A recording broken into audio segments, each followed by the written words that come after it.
Coming into that Monday Night Football game, I was under the impression that, the Bills offense would be the Bills offense. We just needed to contain them in the red zone. I thought they would move the ball. I thought they would get some touchdowns. They only got 2 at the end of the day, but I thought it would be a higher scoring game than that. But to see our defense come out and they couldn't even reliably at times get a first down. Jeff Ulbrich called a hell of a game, and we're going to talk about it in a little bit, but I have to apologize to him because he was not first. He wasn't even in consideration for who would I want as a defensive coordinator, because it was just and a lot of people were arguing, well, when he was here in 2020 after Raheem took over, the defense got better, but it was still bad. But that's besides the point. So we're going to go over, some of the highlight plays, really just the sacks and interceptions, because I got other people I want to break down. I'm not going to show every single play because it'll kind of just take away from the person individually, okay? So if you guys do enjoy this video, be sure to like and subscribe for more. So let's go and get into it.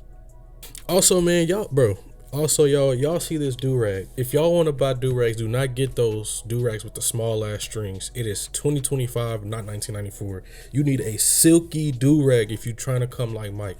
I'm tired of seeing people with them little ass strings coming across the top of their do. No, don't do that.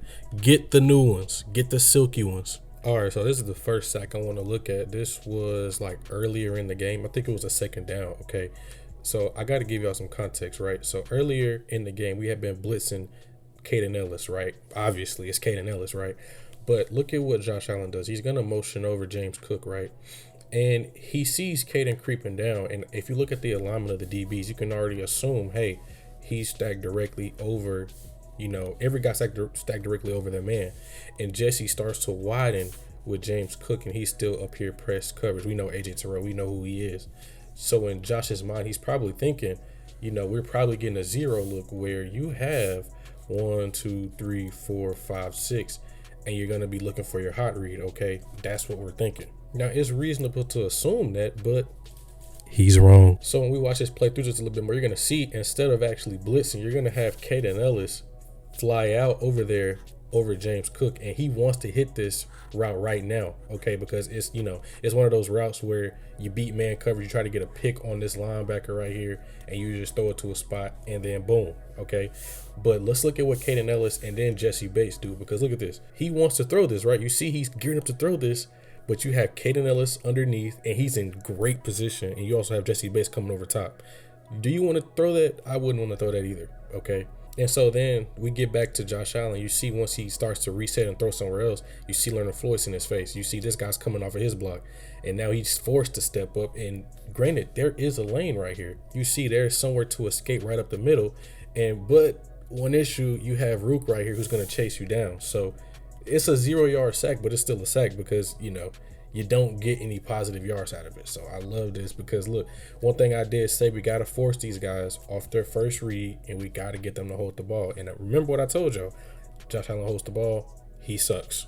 Now, he obviously doesn't suck, but he gets worse, right? I'm not going to sit up here and say he sucks, but you get what I'm saying. He's a way worse quarterback when he holds the ball. All right, so this is the second one. It still needs context, so we're going to stay in all 22. So they're going to motion over into the shot. They started in pistol, they shift to a shotgun look, and they're going to do this return motion to kind of undress the coverage, okay? This is going to trigger, the offensive line, Josh Allen, all of them. They're going to adjust protection, okay? Cool. So this is what we're doing on offense. We're going to be doing something called mesh rail, where you're going to have, at its core, you're going to have an OTB route by this guy. You're going to have the mesh routes right here, and then you're going to have Khalil Shakir going the wheel route, but you're also going to have this running back going the wheel route. And a lot of people were getting on Josh Allen saying, hey, Khalil Shakir is wide open. Why didn't you throw it to him?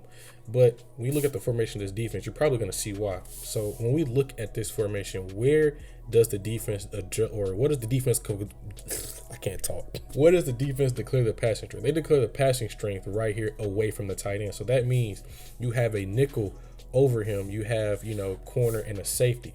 So if he's running this wheel route, let's say we get zone and he backs off, you really wouldn't necessarily hit that, okay?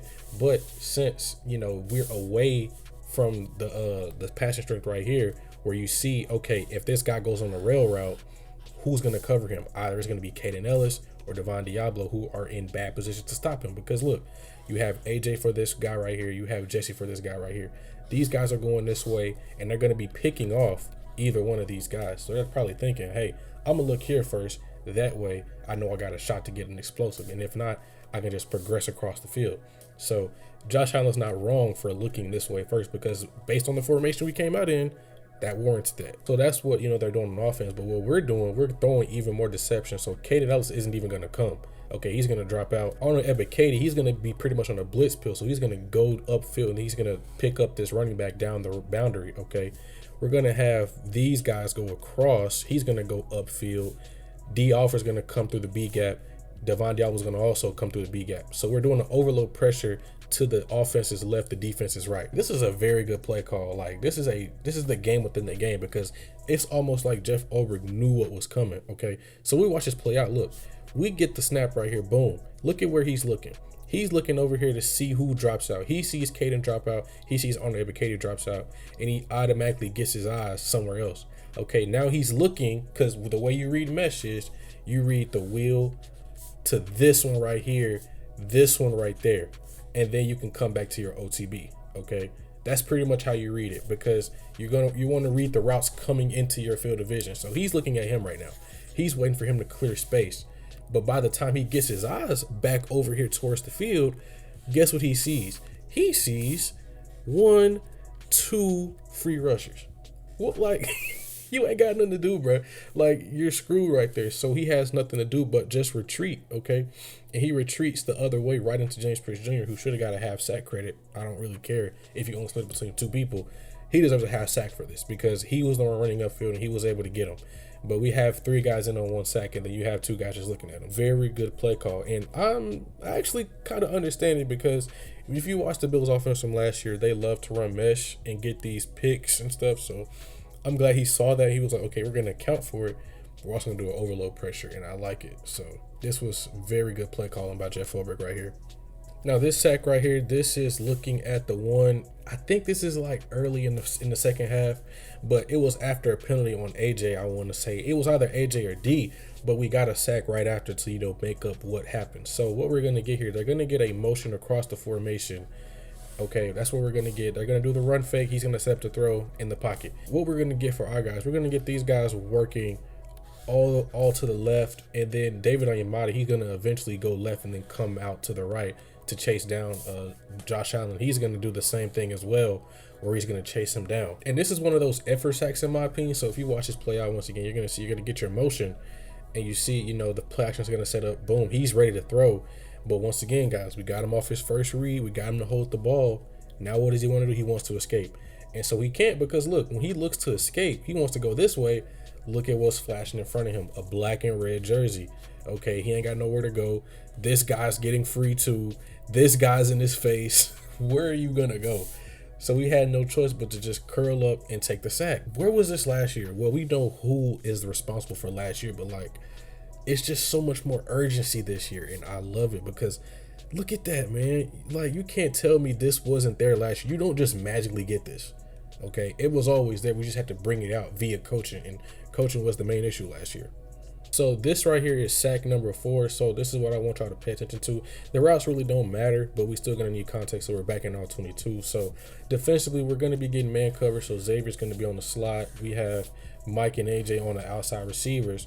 Now initially we're gonna have Devon Diablo on the running back, and then we're gonna have Jesse Bates play, in the middle of the field. Okay, that's what we got. But however, this motion kind of changes things a little bit. Okay, so we get back to this. You're gonna see what I'm talking about. We flip this now. So now this is what's going to be happening. Kaden Ellis is on the line, or the running back now. This is the tight end's responsibility, or Devon Diablo is responsible for the tight end.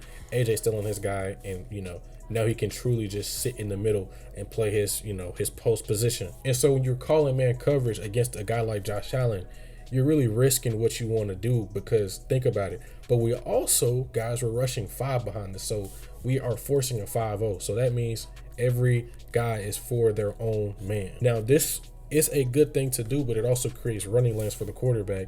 And when you give Josh Allen lanes to escape, bad things happen. So when we watch this play out, you see everything's going to shift over. He gets this ball. He's looking over here, checking, because he's running a choice out right here.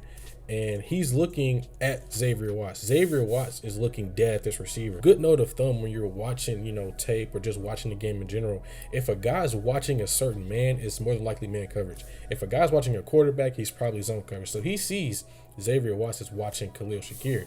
And what does that trigger from Josh? that triggers, hey, I'm gonna escape. So he tries to escape, but he doesn't. Okay, he got tackled by Sam Roberts. He hasn't played all year, and he comes in and gets a sack immediately. So this is some good stuff right here, because we were once again we're capitalizing off of his tendencies. Let's get into the interceptions, y'all. Come on.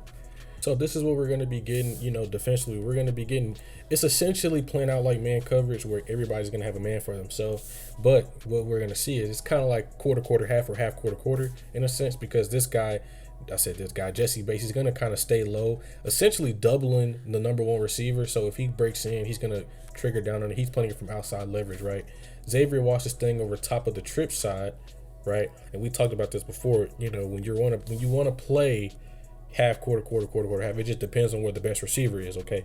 And so since the best receiver is in the slot right now, you want to call that cover 9. But since it's in the 2-minute drill, everybody's pretty much just carrying routes vertically, not really worried about the underneath stuff, okay? That's what we're doing. Now, offensively, not sure what you would call this, but pretty much everybody's running just dig routes, okay? He's running a dig, he's running a shorter dig. The only guy that's running something different is Keon Coleman and the running back running this flat route, okay? One thing I do want to point out, too, is that Caden Ellis, he's going to act like he's going to blitz and he's going to peel off and get that. So it also plays into the blitz tendencies of Caden Ellis, right? But also, when we look at this interception, let's look at these two guys right here, Jalen Walker and Zach Harrison, because this was a very good rep by both of these guys. So look, we're going to pay attention to them up front first. We're going to look at Zach Harrison. This guy gets off the ball quick, y'all. Let's look at this. Look at how fast he gets off the ball. He got off the ball fast, and he picked up 2 guys on him already. So now Jalen Walker has a one-on-one. But look at this. He's going to walk that guy back right into Josh Allen's lap, okay, because he wants to hit this guy right here. He wants to hit this guy on this in cut, and you're going to see the pump fake in a minute. But once again, we're all over that. Devon Diablo can cover a linebacker in space, okay? He was used to be a safety for a reason, okay? Let's look at Jalen Walker now. We're going to back it up just a little bit. He's going to act like he's going to do a speed. He's going to get right back across his face and win. And he's won right here. This is when the rep is won. As soon as he gets clear of him, he's won that. So Josh Allen does that subtle pump fake, and then he wants to throw this ball, and Jalen Walker gets right in front of him. And it kind of throws an errant pass, and boom, D'Alford picks it off. This is great. I was very critical of Jalen Walker early on, and I understand he's a rookie, but it was just the way the fan base was just talking about it. And I'm like, okay, he better show me something, okay? And he's showing me something now. He's coming to form, and I'm loving it. I'm loving it for it. I'm really loving the force that he's coming to form and making plays like this. Okay, so this is the last play of the game for the defense, where we're going to be doing a sim pressure. So we're going to be dropping out D. Malone. He's going to have his own eyes on Josh Allen, and we're going to end up activating Caden Ellis. No big surprise there. Caden Ellis, he pretty much had Josh Allen's number because he was pretty much looking for him all game. Where is he coming from? And he's adjusting protection, trying to get him to, figure out where he's coming from, right? That's the thing we need to worry about. Also, Zach Harrison, he falls out and makes a great play, because if he did not tip that ball is probably going to be a touchdown. You're going to see why. So we're going to look at this. Once he gets this ball, you're going to see the simulated pressure right here. Caden Ellis is going to activate. D. Malone's going to fall back out, okay? And he wants to go up here first, but he can't, so he starts to run because, look, you see the space right here. If I can escape out this way and get out of bounds, we're going to be way closer to the end zone. But you see this guy's going to start retracing. He's going to back up. He's in good leverage to cut him off. So he kind of just, oh, wait, I can't do that. So I'm going to back up. Nope, I can't do that, right? And so now he's going to go back to the other way and extend the game even more, right? Now let's pause it right here. We're going to see what I'm talking about right there. You're going to have Keon Coleman running wide open. Khalil Shakir is, doing a comeback towards the pylon. And this guy's also running across, but you see he's just draped all over it, right? So this is good for us right here, but these two, you don't want that happening, okay? So we're going to play it forward just a little bit more. You see, we'll play it back just a little bit, right? Let's look at Zach Harrison now, because there's multiple things you got to take account of, right? Zach Harrison is going to get chipped by this tight end. He's going to fall down, okay? Now, look at him. He's going to get up. He's going to haul ass to Josh Allen.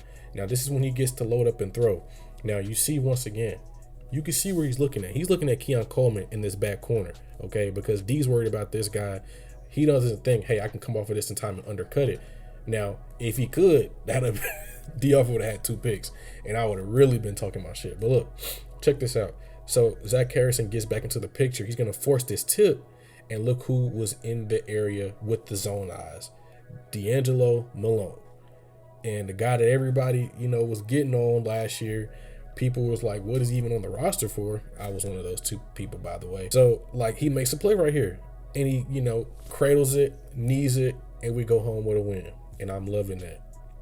Man, Monday night really told me something. Like, everybody kind of knew, hey, this would be a real test for our defense to see if we were real or not. And we're, in fact, real, okay? And now that I'm more confident in my defense and I kind of know where they are, I'm looking at the rest of these games like, man, all of these games, we definitely should be, I shouldn't say be favored, but we should have a very good chance of winning these next, 7 or 8 games right here. The schedule really won't get that tough until we play, the rest of the NFC West. I'm talking about Seattle and LA, and we get to the rivalry games again. Like, those are going to be some of the tougher games, but if we can just get a decent, cushion as far as like either catching up to the Buccaneers or solidifying ourselves as second in the division, we'll be fine. But I'm really proud of our defense. So once again, if y'all did enjoy this video, be sure to like and subscribe for more coming at y'all. I'll see you guys later. Goodbye.